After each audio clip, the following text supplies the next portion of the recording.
Boa noite, Renato Leão falando, canal Vasco 68. Gente, passando algumas notícias, né? Tipo um jornalzinho rapidinho para depois falar do time profissional do Vasco.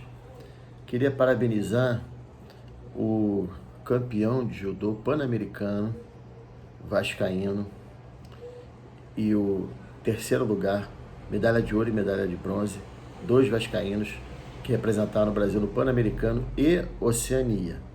O campeão foi o Vitor Silva e o terceiro lugar foi o Thiago. É bom a gente falar porque é vascaíno, mas também porque são esportes que são dadas poucas as visibilidades dele, né? Então, Vitor Hugo Silva ganhou o ouro e o Thiago dos Santos ganhou o bronze. Parabéns aos atletas vascaínos que representaram o Brasil. E as meninas que estrearam no Brasileiro, né? O Vasco tinha sido campeão brasileiro no feminino futebol da terceira divisão, estreou na segunda divisão ganhando o Taubaté por 1-0, gol da jogadora Capanema, chamada de Capanema. O próximo jogo é contra o Minas Brasil, jogo fora, o primeiro jogo foi em casa. Outra notícia do jornal 68 é o Leandrinho. Agradou tanto lá os árabes do Al-Shabaab que o campeonato se encerra agora dia 30 de maio e há interesse do time árabe em contratar em definitivo. Dependendo da grana, muito obrigado. Agora, espantem os senhores, né? Espantem os senhores. O Balbuena, ele vai ser muito difícil de contratá-lo agora no meio do ano por causa do alto salário. Porra, e como é que contrata? O Lloyd Augusto, com todo respeito ao rapaz, o angolano, que foi do Sporting B, que passou por um time chamado Mafra, também de Portugal, estava na segunda divisão, acho que do futebol turco. Ele nunca, nessas transações, custou nada aos clubes. O Vasco compra ele por milhões de euros e ainda paga 500 mil ao cara. Realmente é uma coisa de se assustar e de se assustar muito. Gente, lembrando que a nossa base, que vai ter que ser utilizada por causa do elenco curto que nós temos, lembrando que no primeiro jogo da Copa do Brasil, já tinha dito aqui, nós vencemos o Flamengo de virada no Sub-17 por 4-2 e o próximo jogo vai ser com o mando de campo do Vasco, né? Jogamos por empate até por uma derrota por 1 gol e derrota de 2 gols iria para os pênaltis. E o Sub-20 ontem ganhou do São Paulo no Brasileiro pelo placar de 4-1. Quer dizer, a nossa base faz bonito. E com esses resultados que a base tem obtido, se eu não estiver enganado, a única derrota que eu lembro que o Vasco teve no Sub-20 foi para o Cruzeiro em São Januário, 3-1, acho que no primeiro jogo do Brasileiro, né? Continuando a falar agora do time profissional, que vai precisar de jogador, vai precisar de elenco. Estamos em 3 competições, Copa do Brasil, Campeonato Brasileiro e Sul-Americana. O Vasco vai jogar no dia 1º de maio, mais conhecido como semana que vem, na quinta-feira, contra o Operário de Ponta Grossa, feriado do Dia do Trabalhador, às 17 horas, em Ponta Grossa, no Paraná, fazendo o primeiro jogo lá, o segundo jogo, obviamente, em São Januário, dia 20 de maio, jogo à noite. Esse primeiro jogo, os ingressos estão todos esgotados, da torcida do Vasco, de visitante e de minha entrada. O Operário, né, lógico, pensando din-din, se não forem todos os ingressos vendidos, até semana que vem, até, sei lá, nessa semana, eles vão abrir mais 2.000 ingressos para a torcida do Vasco. Diferente do jogo do Cruzeiro, que é domingo às 18h30, mais conhecido como 6h30 da noite, o Vasco vai jogar em Uberlândia, no estádio de 40 mil pessoas, 35 mil ingressos postos à venda, no Parque do Sabiá.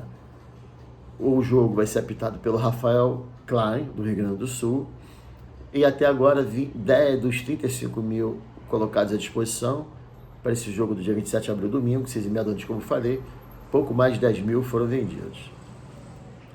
Lembrando, gente, sobre basquete, vencemos o primeiro jogo das oitavas de final da NBB contra o São José, em São José dos Campos, na casa deles, primeiro jogo da melhor de 3 por 85-75.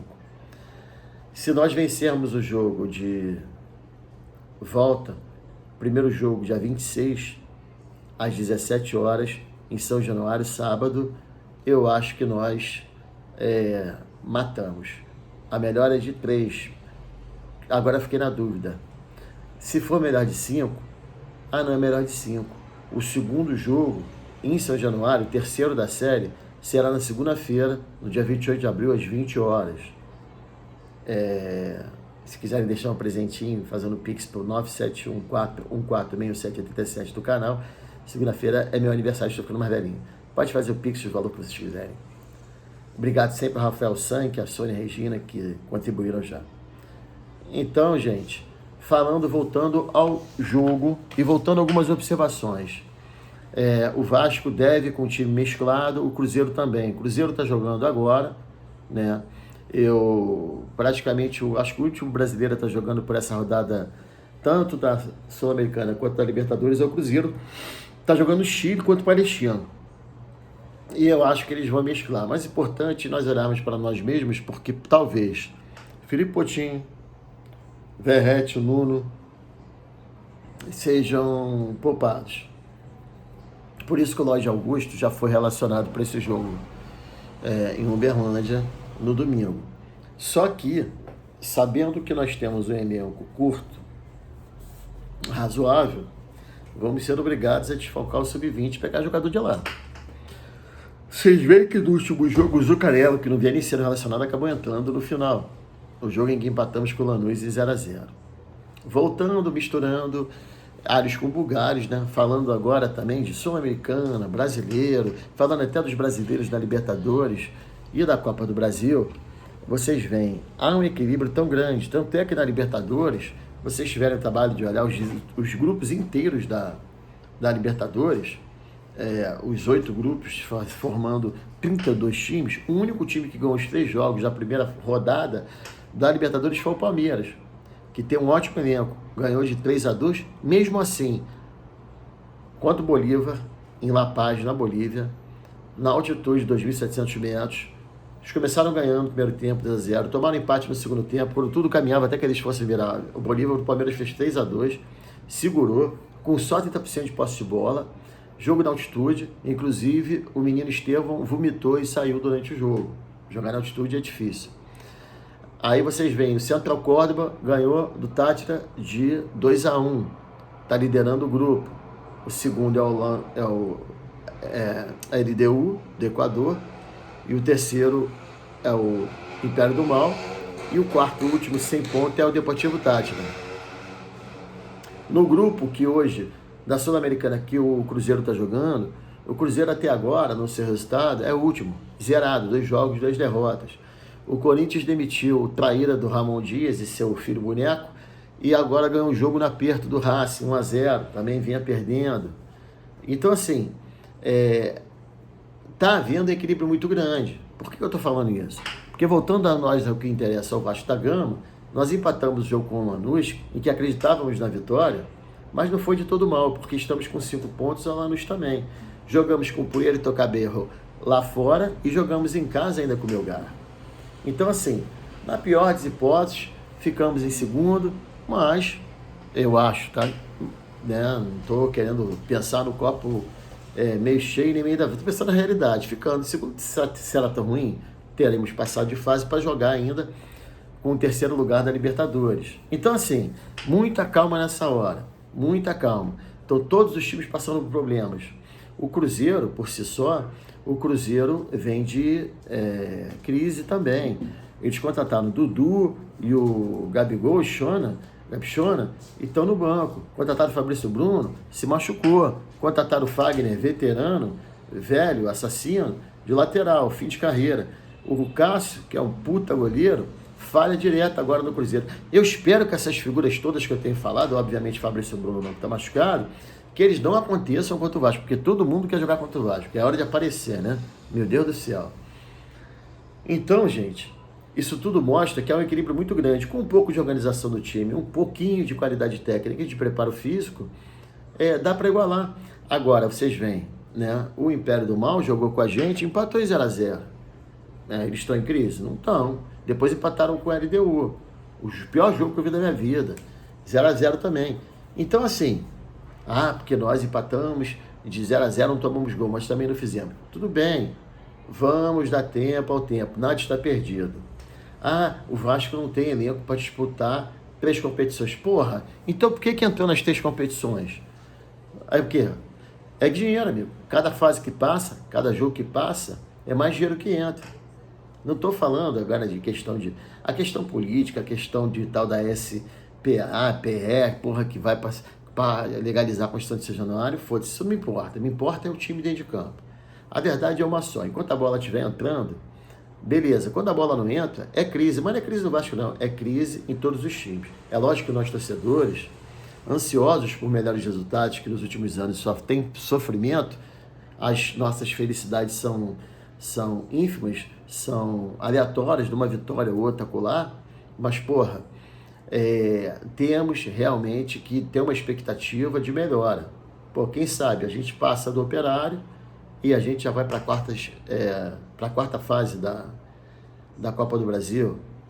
Vamos esperar, é jogo a jogo. E o jogo do Cruzeiro, já que sempre querem encontrar uma desculpa, uma crise no Vasco, é porque o Vasco não ganha fora desde agosto do ano passado. Não importa, o importa é o hoje.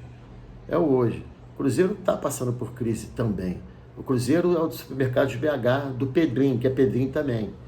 E com todo o dinheiro eles estão passando por crise. A dívida dos outros times está aumentando. A própria dívida do Cruzeiro aumentou com a SAF. Então só vem problema do Vasco, só tem problema do Vasco? Não. Vamos ter um pouco de esperança. Não estou falando paciência. Vamos ter um pouco de esperança. Se der merda no jogo de domingo, contra a Raposa, a gente vai, mete uma alho, critica. Agora, tinha que ter um elenco mais qualificado até para disputar 3 competições? Tinha. Agora, se não tem, meu irmão, tem que ir para dentro, porque é a vasta gama que está em campo. É o clube, a instituição, a camisa, principalmente a torcida, que é o seu maior patrimônio.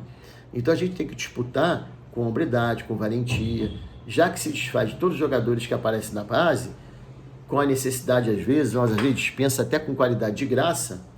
Porra, aproveita agora os garotos da base, aproveita o GB, que está recuperado, o próprio Zucarello, entendeu? Pega, puxa um dos zagueiros, ou o Luiz Gustavo, ou o Lincoln da base, entendeu? Vai pincelando. Esse menino do Sub-17, que acabou com o Flamengo, Diogo Minetti, excelente jogador também. Então, assim, vamos... O Juninho, mas ele é pequeno, não importa. O Soteldo também é um anão e arrebenta. Então, assim, vamos ter um pouco de esperança. Repito, esperança, não expectativa. Não expectativa mesmo. Um pouco de esperança para ver. Vamos agora, realmente a gente tem que pensar em jogo a jogo. Pô, tem o Nuno, o Garré e o Lloyd,